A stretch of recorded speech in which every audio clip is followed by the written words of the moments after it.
নমস্কার বন্ধুরা, চন্দ্রনাকে স্বাগত। দেখছেন আজকে আমি কালকে যে পমফ্রেট মাছটা রান্না করেছিলাম আলু দিয়ে, বলেছিলাম দেখাবো, সেইটা আমি দেখাচ্ছি।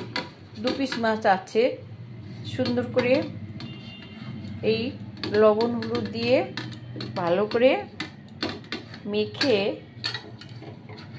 একদম শুকনো কিন্তু, হ্যাঁ, ভালো করে লবণ হলুদ দিয়ে মেখে একটু লেবুর রস দিয়ে দিলাম। হ্যাঁ, লেবুর রস দুপাশে সুন্দর করে মেখে নিলাম। হ্যাঁ, দেখুন মাছ এই আলু দিয়ে রান্না হবে। হ্যাঁ, পেঁয়াজ রসুন আর আদা বেটে নিয়েছি, টমেটো পেস্ট করে নিয়েছি, আর জিরে ধনে লঙ্কা গুঁড়ো, ব্যাস। আর একটু ধনেপাতা দেবো নামানোর সময়। দেখুন আমি তেল ছেড়ে দিয়েছি, মাছ এবার ছেড়ে দিলাম। এই মাছটা সুন্দর আছে, ধীরে ধীরে ধীরে ধীরে ভাজা হবে। হ্যাঁ, একদম লাল করে ভাজতে হবে, কিন্তু লাল করে ভাজা হলে তবেই সুন্দর লাগবে, একদম কাঁচারে কিন্তু রাখা হবে না। হ্যাঁ, এটা 2 পাশে সুন্দর করে লাল করে ভাজা হবে। এই মাছটা আমি ভেজে নিই, তারপরে আমি দেখাচ্ছি। দেখুন মাছটা কিন্তু লাল হয়ে ভাজা হয়ে এসছে। হ্যাঁ, যতক্ষণ পর্যন্ত লাল না হয়ে ততক্ষণ পর্যন্ত তুলবেন না, কারণ লাল না হলে মাছটা যখন ঝোলের মধ্যে দেওয়া হবে তখন সাদা ফ্যাকাশে হয়ে যাবে। হ্যাঁ, মানে লোভনীয় মনে হবে না। হ্যাঁ, আর খেতেও ভালো লাগবে না। এমনিতে তো মাছ মাছ আছে। হ্যাঁ, একদম লাল হয়ে যাবে। হ্যাঁ, মাছ ভাজাটা লাল হবে। আপনারা এইভাবে মাছ ভাজাও খেতে পারেন, শুধু একটু শুকনো লঙ্কার গুঁড়ো ছড়িয়ে আর কারি পাতা দিয়ে ভাজতে হবে, তাহলে সাউথ ইন্ডিয়ান যারা তারা এইভাবে মাছ ভাজা খায়। আমাদের বাড়িতে কেনেডিয়ান একটা আমার ছেলে ছিল, হ্যাঁ, আমাকে খুব ভালোবাসতো, আন্টি করে ওরা এরমভাবে পমফ্রেট মাছ ভাজা খায়। আচ্ছা, দেখুন এবার এটা হয়ে গেছে। হ্যাঁ, একদম লাল করে ভেজেছি। হ্যাঁ, ভেজে এটার মধ্যে রাখলাম। এবার আরেকটা মাছ দেখুন, এই যে কাটা দেখেছেন, কেচে কেচে দিয়েছি, একটু কেটে দিয়েছি। হ্যাঁ, 2 পাশে কেটে দিয়েছি, দোকানদাররাও কেটে দেয় এরমভাবে। হ্যাঁ, এবার আরেকটা মাছ আমি আবার ভাজা করব। হ্যাঁ, ভাজা করে তারপরে দেখাচ্ছি। হ্যাঁ,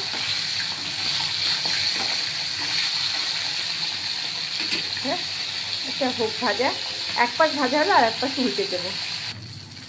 দেখুন এই মাছটা ভাজা হয়ে গেছে। হ্যাঁ, সব মাছ কিন্তু সমান না, বরফের মাছ তো, বরফ দিয়েই তো এগুলো রাখে, সব মাছ কিন্তু সমান না, কোনটা একটু নরম, কোনোটা একটু শক্ত।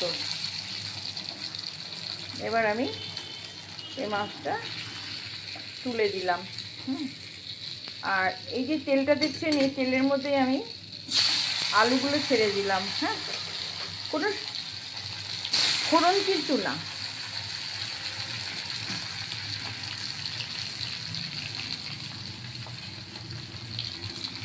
এবার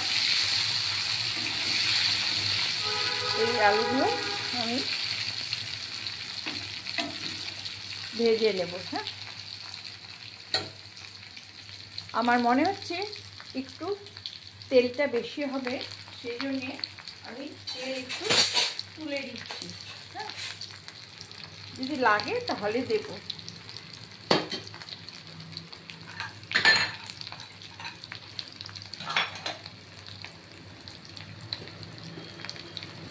দেখুন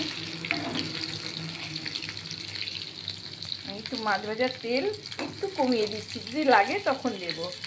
হ্যাঁ, বেশি তেল খাওয়া তো ভালো না। আচ্ছা, এই যে আলুটা আমি এবার ভাজা হয়ে গেলে এর মধ্যে আমি কি দেব, রসুন আদা আর পেঁয়াজ বাটা, এটা দিয়ে আমি এবার কষাবো। হ্যাঁ, আচ্ছা দেখুন রসুন আদা আর পেঁয়াজ দিলাম। হ্যাঁ, পেঁয়াজ দিলাম, এবার আমি দেব সামান্য লবণ, হ্যাঁ, 1 চামচ শুকনো লঙ্কা। এই মাছের একটু লঙ্কার গুঁড়ো বেশি লাগে, হ্যাঁ। আচ্ছা, দেব হলুদ, ওই 1 চামচ মতো হলুদ, হ্যাঁ। আর দেব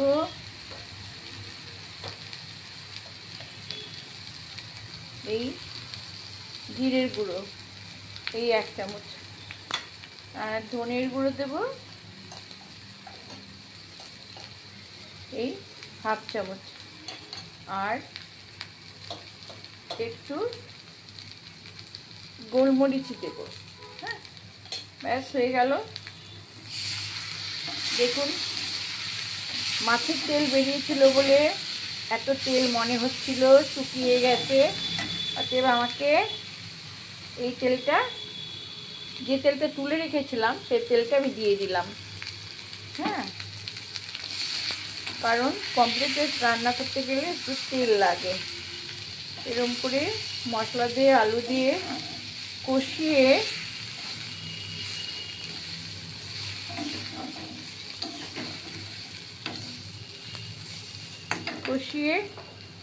একটা টমেটো পেস্ট এর মধ্যে দিয়ে দিলাম, হ্যাঁ। যেভাবে পোনা মাছের ঝোল করে কালিয়া মতন করে, কিন্তু কালিয়াটা দই দিয়ে করে, আমরা টমেটো দিয়েও করি।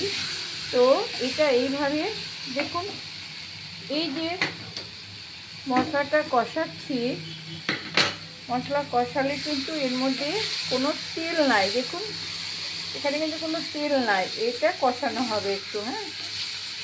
একটু কষানো হলে জল দেব, হ্যাঁ। এবার কিন্তু সুন্দর কষানো হয়ে গেছে, হ্যাঁ। ভাজা ভাজা গন্ধ বেরিয়ে গেছে, হ্যাঁ, ভাজা ভাজা গন্ধ বেরিয়ে গেছে। এবার আমি টমেটো পেস্ট করে যে মিক্সিতে জলটা ছিল ওটা ধুয়ে দিয়ে দিলাম, হ্যাঁ। এটা এক্সকিউজ মি,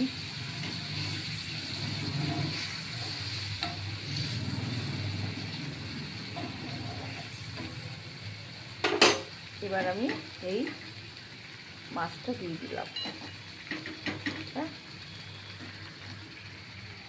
মাছটা দিয়ে দিলাম, এই পিঠ। আর এটা মাখা মাখা মাছটা হলো, হ্যাঁ। ওই পিঠ করে এই মাছটা দিয়ে দিলাম, হ্যাঁ। একটু ফুটবে, তারপর নামিয়ে নেব। ঢেকে দিয়েছিলাম বন্ধুরা, ঢেকে দিয়েছিলাম। দেখুন, মাছ হয়ে গেছে।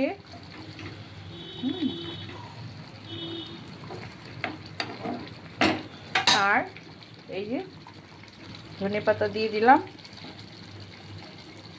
ব্যাস হয়ে গেল, হ্যাঁ, হয়ে গেল। এবার আপনাদের আমি ঢেলে দেখাচ্ছি।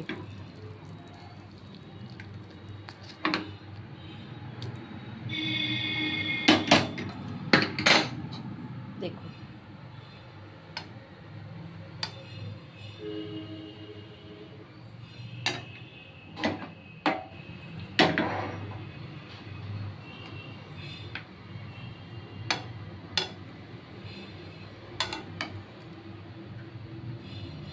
এই যে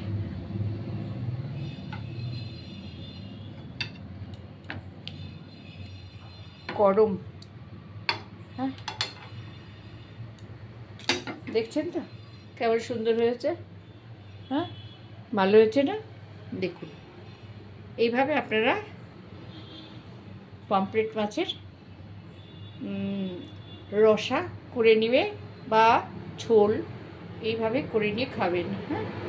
ওকে বন্ধুরা, ভালো লাগলে সাবস্ক্রাইব করবেন, লাইক করেন, শেয়ার দেবেন, হ্যাঁ। আপনাদের একটু মাছটা তুলে দেখাবো, এই দেখুন,